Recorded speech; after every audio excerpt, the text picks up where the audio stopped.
இந்த கதை தொடங்கி 1000 வருஷமாச்சு. கஜினி செங்கிஸ்கான விட மிக கொடூரமான கொள்ளையர்கள் இவங்க.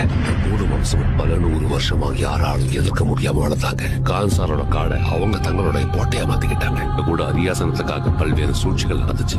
உங்களுக்கு சொல்லிடு, நான் வந்துகிட்டு இருக்கேன். சின்ன வயசுல இருந்தே தேவரா சொன்ன கதையெல்லாம் கேட்டு வளர்ந்ததாலேயோ என்னவோ இந்த மலையை பயமுடுத்துறதுக்கு தேவரா உயிரோட தான் இருக்கானுங்கிற பெரிய கதையை எழுதிட்டான். ஒரு பக்கம் அரியாசனத்துக்காக மொத்த கான்சாரும் யுத்தத்துக்கு தயாரா இருக்காங்க. ஆயிரக்கணக்கான சௌரியங்கர்கள் அரியாசனத்தை எரிக்க தயாரா இருக்காங்க. ஆனா தேவா அதே அரியாசனத்தை வர்தாக்கு கொடுக்கறதா வாக்கு கொடுத்திருக்காங்க. ஆனா அங்க ஏற்கனவே ஒருத்தன் தன்னோட கால் தரத்தை பதிச்சுட்டாங்க. அவங்க யாருக்குமே